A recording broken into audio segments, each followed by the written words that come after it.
Alors bonjour à tous et bienvenue dans cette nouvelle vidéo. Donc aujourd'hui je voudrais parler de l'après-confinement. Nous avons parlé du confinement durant le confinement. Nous n'avons pas parlé du pré-confinement parce qu'on n'a pas eu le temps de le voir venir.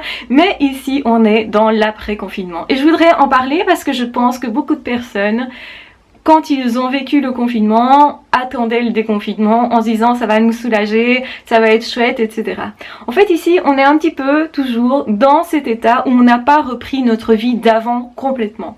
Donc il y a effectivement des mieux dans le sens où on peut se balader beaucoup plus, on peut voir plus de personnes, mais on doit quand même toujours faire attention. Parfois on ne sait pas trop bien où se positionner, qu'est-ce qu'on doit faire ou ne pas faire pour faire bien. Parfois c'est compliqué et justement même d'un pays à l'autre, on n'a pas exactement non plus les mêmes directives parce que la situation est peut-être pas la même exactement.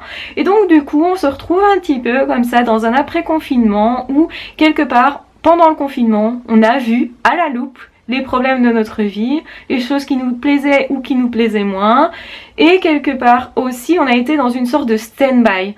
Donc beaucoup de personnes ont ce sentiment de devoir agir et très vite aussi, de ne pas avoir eu ces mois-là pour mettre les choses en place. Il y a beaucoup de personnes qui ont mis aussi des projets de côté et qui maintenant se retrouvent avec ces projets-là sur les bras en se disant comment je vais concrétiser ça en si peu de temps avant par exemple la fin de l'année. Il y a des personnes qui ont évidemment beaucoup de problèmes par rapport à leur travail, ils n'ont pas pu maintenir leur activité, donc ils se retrouvent avec des problèmes supplémentaires à gérer. Donc l'après-confinement c'est pas quelque chose de simple, c'est pas non plus quelque chose de simple humainement parlant ni professionnellement parlant, donc on est dans quelque chose de particulier. Ces périodes particulières quelque part, je pense que c'est important aussi de l'accompagner et de se poser la question comment je peux vivre ça au mieux, quelle personne j'ai envie d'être durant cet après-confinement, comment je peux aussi être fière de moi, comment je vais gérer tout ça. Parce qu'il y a énormément de choses qui se passent. Alors je sais pas chez vous, mais chez moi il y a beaucoup de personnes qui par exemple reprennent contact avec moi alors que j'avais plus de contact depuis des années, qui m'ont dit ah ce serait bien qu'on se revoie. D'autres personnes qui reviennent mais on se demande un peu pourquoi et donc qui viennent aussi remuer des choses chez vous comme ça.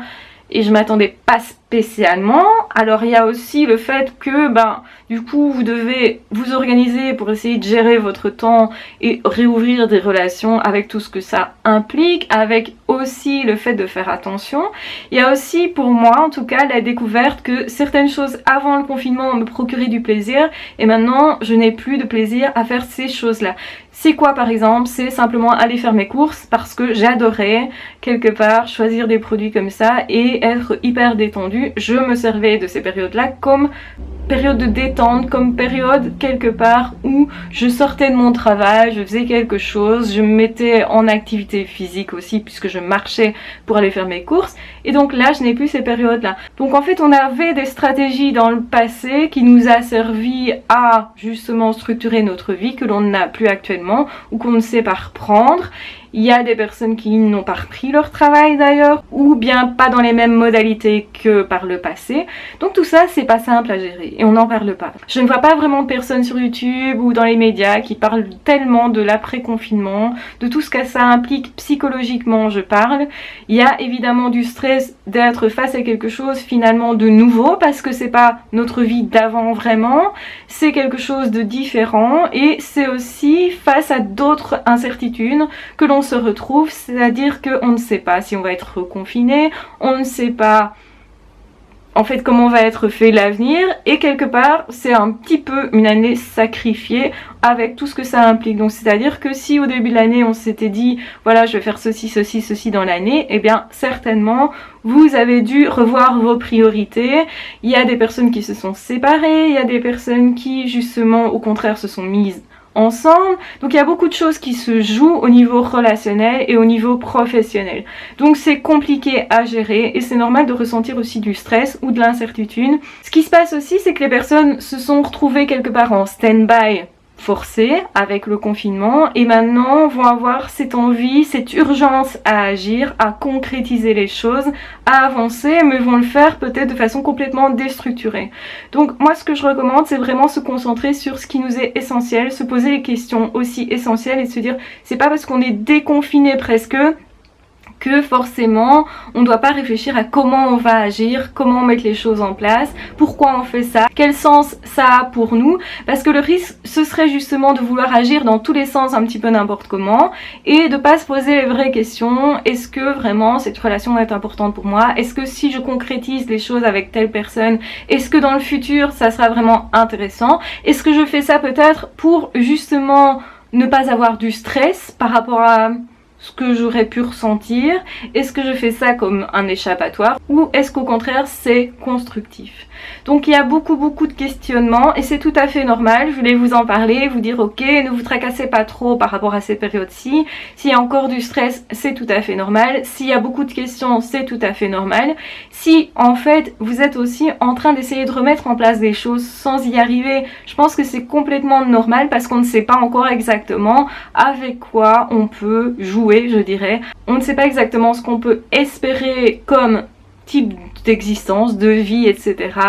Même relationnellement c'est compliqué, donc il y a beaucoup de personnes qui me disent mais moi j'avais l'habitude d'aller en concert, je ne pourrais plus, ou de rencontrer des gens via telle ou telle association qui est fermée. Il y a les personnes âgées qui restent énormément confinées, qui restent très isolées. Il y a beaucoup de personnes aussi qui se sont rendues compte de leur isolement. Il y a des personnes qui justement se sont rendues compte des problèmes mais qui n'ont pas encore trouvé des solutions à leurs problèmes. Donc du coup beaucoup de questions et beaucoup d'incertitudes. Et en fait, effectivement, comment pourriez-vous remettre en place des choses sans savoir exactement dans quelle situation on va vivre dans 2 ou 3 mois. Donc on essaye tant bien que mal quelque part de reprendre notre vie. Moi honnêtement c'est ce que je conseille, surtout si après il y a un autre confinement, il faudra vraiment qu'on ait quand même pris la peine de revivre un peu, de reprendre des liens sociaux, de se remettre vraiment dans des situations où on peut prendre du plaisir aussi. Alors je sais que c'est plus compliqué parce qu'on ne sait plus se détendre de la même façon à l'extérieur, on est beaucoup plus vigilant. Il y a des personnes qui vraiment ont tendance à se dire que elles enverraient tout péter parce qu'elles en ont marre justement de ça. C'est normal aussi de ressentir un ras-le-bol, de se dire moi ce que je veux c'est vraiment que ça soit comme avant, ce qui est pas encore le cas et quelque part ben oui on voit bien que c'est pas le cas. Il y a des personnes qui du coup se révoltent un petit peu, donc tout ça est tout à fait normal. C'est normal aussi de passer par toute une série d'émotions. Ce que je recommande c'est d'accueillir les émotions et de voir ce qui se passe en nous. C'est peut-être justement la seule occasion que nous aurons pour voir tout ce qui se passe en nous, donc bien accueillez ça et n'ayez pas honte de ce que vous vivez, bien entendu, c'est tout à fait normal. Ne soyez pas désemparés de vous sentir perdu. Donc acceptez le fait qu'éventuellement vous ne savez pas trop bien où vous allez, que vous ne savez pas très bien ce que vous allez mettre en place. Et peut-être ça demande aussi des ajustements, des essais et des erreurs. Du coup, et ben si vous faites des erreurs, c'est pas grave. Ça fait aussi partie de la vie, du cheminement et de l'expérience. Prenez ça vraiment comme une expérience unique, que l'on ne vivra peut-être jamais plus. En tout cas, moi honnêtement c'est ce que j'espère, parce qu'on ne sait pas évidemment quels seront les jours à venir, les mois à venir, voire les années à venir.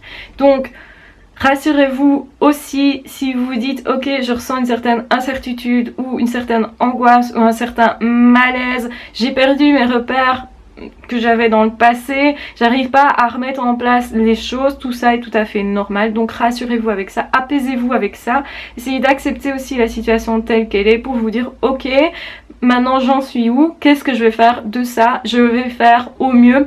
Et faire au mieux c'est déjà vraiment pas mal tout simplement. Donc voilà mes petits conseils pour le déconfinement. Donc pour vivre cette période-ci particulière où on est encore en transition, donc elle est particulière parce que justement on n'est pas encore dans quelque chose qui nous est habituel. Donc c'est logique de ressentir plein de choses et de pas toujours savoir exactement comment on doit se comporter ou de savoir ce qu'on va mettre en place dans sa vie ou ce qu'on peut mettre en place en fait tout simplement. Voilà, je vous embrasse bien fort, je vous aime très fort, n'hésitez pas à rebondir, à me dire comment vous vivez ça, ça m'intéresserait de savoir. Donc je vous embrasse bien fort, de toute façon on se retrouve très vite dans d'autres vidéos ou dans d'autres podcasts. En attendant surtout prenez bien soin de vous, à ciao, bye bye.